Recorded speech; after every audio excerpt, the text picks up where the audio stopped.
Now, prior to the rapture, chapter 1, person and power of Christ, chapters 2 and 3, letters to the 7 churches that God gave John the Revelator to deliver to the 7 churches of Asia Minor.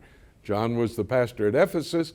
However, he was on the Isle of Patmos, imprisoned when he got the book of Revelation. The Lord's knowing that he's going to be released, and he wants these letters delivered to the 7 churches. And I want to say, Jimmy, right there, because folks, don't just think they're just letters that you shouldn't read, okay?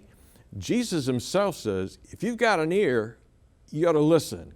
He that hath an ear ought to hear what Jesus said to the 7 churches, because one of the things he says, Jesus shows up in every church meeting that goes on, and he's right in the midst, and he knows your works. Over and over again in those 7 letters, he says, I know thy works. And he says it to every one of the 7 churches. And today, if you go to church, he knows your works. He's got like x-ray vision. He knows what you're thinking. He knows whether you love him. He told one church, you got a great reputation, but you are basically dead spiritually. And I wonder if that's you.